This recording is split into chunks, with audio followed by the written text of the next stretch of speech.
Joe Biden calls out a reporter who asked about Biden's bribery scandal. A new sanctuary city appears to be popping up in Texas. Plus, social conservatism is on the rise. All that and more. I'm Bobby Eberle. This is a 13-minute news hour. And God bless the United States of America.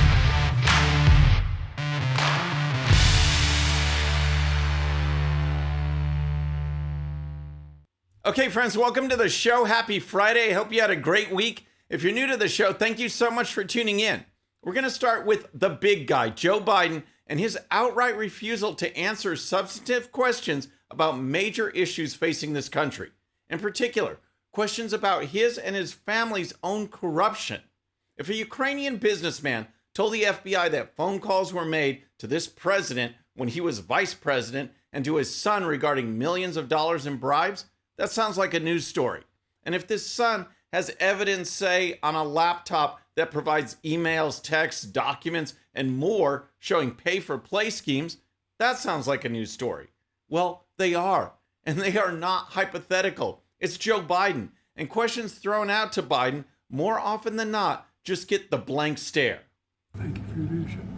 President, have you discussed? Mr. President, have you read the Trump indictment? What's your evaluation of Ukrainian offensive? Everyone, thank you very much. Everyone, thank you very much. Everyone, The refusal to answer questions should be a story, but the media doesn't seem to care. The fact that the actual press conferences are staged with pre-selected reporters and pre-selected questions should be a story by itself, but the media doesn't care about that either. But when it comes to issues of corruption and bribes at the highest level, there should be no question that this is a story. And when the president refuses to answer, that should be a story too. On Thursday, Biden was asked about the bribery scandal by Stephen Nelson with the New York Post. Here's how the exchange went down. Why did the Ukraine FBI informant file refer you as the big guy? Why is that term particularly applied? Why did I ask such a dumb question? Can you believe this? Why do you ask such a dumb question? It's a question that demands an answer. If the Washington Press Corps had any credibility, and I'm not talking about Stephen Nelson there or Peter Doocy, but the press pool as a whole, if they had any credibility, then the next White House press briefing should just be question after question after question on this bribery investigation. This is news, and it just keeps getting bigger. And tonight we're learning the big guy was throwing his weight around. This alleged $5 million bribe wasn't so much of a bribe. It was more of a shakedown by the big guy, Joe Biden. He was shaking down the Ukrainian. The Federalist is reporting that Biden coerced the Ukrainian to pay the bribe. The big guy was strong-arming a Ukrainian energy company to wire him cash. The storyline with the Ukrainian company Burisma Holdings shows Biden in deep. And now we learn that there are recordings of both Hunter and Joe talking about millions of dollars in payments. But that's just Ukraine. James Comer's investigation in the House is turning up a lot more money from multiple countries. How much have you identified of the money he's taken in from foreign nationals? We have more bank records coming in, but we're going to exceed 10 million this week, and I think we'll get up between 20 and 30 million dollars. It's unreal. And I just want to mention one thing about Jesse Waters' report, because he said something that really merits consideration. And that is having Biden in the White House, likely someone who big business, powerful people know is compromised, is good for business. Look at the major issues Trump focused on: securing the border, taking on the cartels, going after China on trade and intellectual property theft, and rebuilding relations with Russia. These are all things, by the way, that would be in an Eberle foreign policy, but they are not good if you are a party that comprises the uniparty ruling elite. They are great for the American people, but not for some people's bottom line. Bring in Joe Biden, and as Waters reported, you have open borders, China calling the shots, and a proxy war with Russia, all while the story of Biden's corruption gets buried. Reporters should and must be asking questions. Doesn't matter if Biden says the questions are dumb. The big guy must be held accountable so power can be returned to where it belongs, the American people. All right, next let's talk about a sanctuary city in Texas. But first, if you're new to the show or haven't subscribed yet, Regardless of platform, just search out my name, hit that subscribe button, make sure notifications are turned on. That way you can follow the show and help us grow. Okay, next let's talk about what's going on with a new development that looks like it will be home to thousands of illegal migrants, but it's not in California or New York. Instead, it's in Texas. Here's a report from Newsmax. Well, from my reporting on the ground, interviewing the people who live there, not just the immigrants, the illegal immigrants who acknowledge to me that they are illegal and who tell me that they are attracted to buying property in this area because ICE won't sweat them. The cops won't sweat them. We can live peacefully here without looking over our shoulder. Wait a second. No hassle from ICE, local law enforcement, or anyone else? Yet they are in the country illegally. And again, this isn't California or some other left-wing state. All these people who are flooding into the country with Biden's open borders should be turned away at the border. No one should be let in and given some kind of court date that can be 10 years in the future. That's not a workable system. But not only is that exactly what's happening, but now communities are being built. Will these communities be pushing American values, American culture, American ideals? After all, that's supposedly what people come to America for, right? Here's more. The vast majority of people that live there are illegal aliens, and that they are coming because they can buy a piece of America. They're marketed to them. You can own a piece of America if you come here, and it's owner to buyer financing. So you cut out the banks. You don't need to prove your income or job history or show, social security cards or any of that kind of stuff. Now, keep in mind, this isn't some colonia that popped up along the border. There's a history of such settlements along the border, and various states have cracked down on those. This one is near Houston, Texas. Here's a bit of history from Newsmax guest Todd Bensman. Texas passed a law in 2013, 2012, I believe, that really regulated colonias near the border out of existence. Very difficult to have a colonia, but if it's within 100 miles, it falls under the Texas law.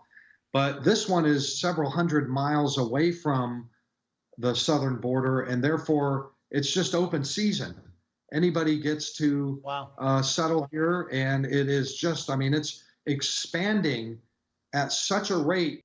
America represents everything that the leftist Marxists hate, and they will do everything they can to destroy this country. Open borders and flooding America with millions of illegal aliens is one of the ways they're trying to do it. All right, next let's talk about some polling regarding social conservatism, because that term tends to send shivers down the spine of some Republicans who'd rather just cover their ears and say, I can't hear you. They want to focus on just the economic issues, thinking that is a pathway to victory. But here's the thing, it's not. Everything in some way reflects back on the culture of our society. In reality, it's all about culture and social issues. If our American way of life and American values crumble, does it really matter what our tax rate is? If children are under attack and being convinced to be permanently mutilated by those on the left, does it really matter what the size of our budget is? Don't get me wrong, I'm a fiscal and social conservative. It all matters. But if you study Marxism and realize how it is being put into practice, you can easily see that the primary efforts are no longer directed to the workers rising up and overthrowing the business owners. No, leftists learn that the middle-class workers are quite happy under capitalism, so that's not going to work. Instead, Marxists have looked at other areas to promote their revolution, and through race, gender, sexual orientation, gender identity, they have discovered areas to promote division and rebellion. That's what Marxism is all about. What these leftists didn't expect is that Americans are fighting back. We can't stand the woke agenda. We can't stand racial and identity politics being injected into sports, entertainment, and just about everything else. And we certainly will not tolerate the left going after our children. Because of that, those identifying as not just conservative, but socially conservative is on the rise. Recent data from Gallup showing social conservatism in the United States at its highest rate in about a decade. Gallup's annual Values and Belief Survey found 38% of Americans said they were either very conservative or conservative on social issues. That's up 5 points from a year ago and 8 points from 2021. The last time this many Americans identified as socially conservative was back in 2012. This correlates with a drop in the share of Americans who said they were very liberal or liberal on social issues, down 5 points to 29%.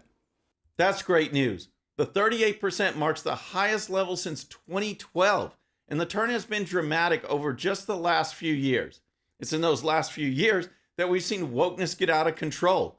We've seen the rise of drag queen story hours. We've seen the massive push by the left for men who claim to be women to be allowed to compete against actual women in sports. Here's more.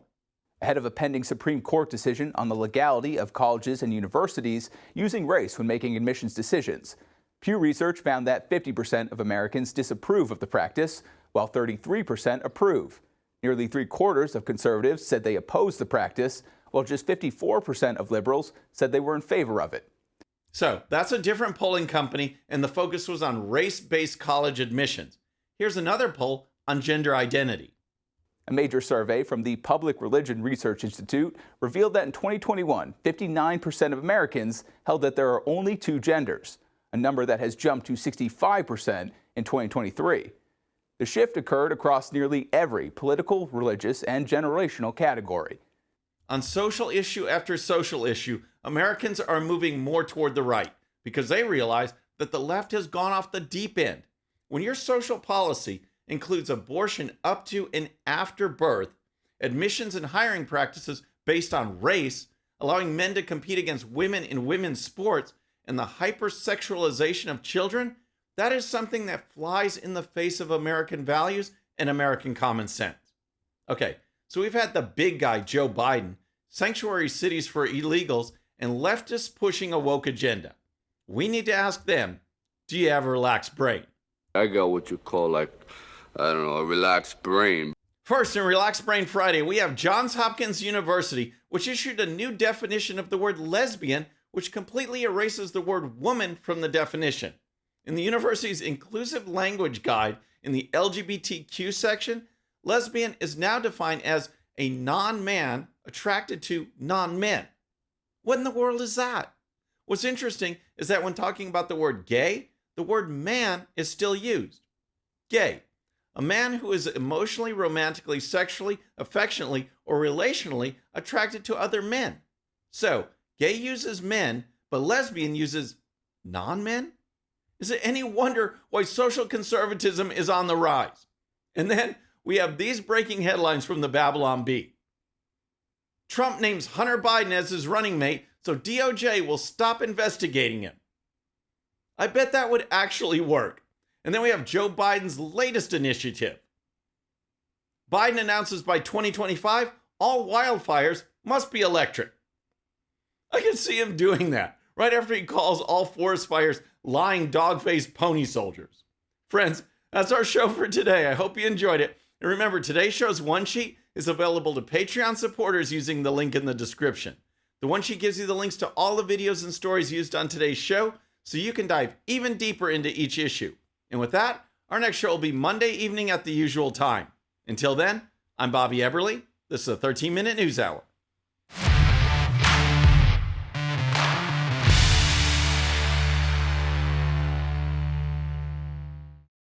All right, friends, thanks again for tuning in. I really appreciate it. And before you go, please hit that subscribe button above. Once you do, tell your friends, share it, spread the word about the 13-minute news hour so we can keep growing.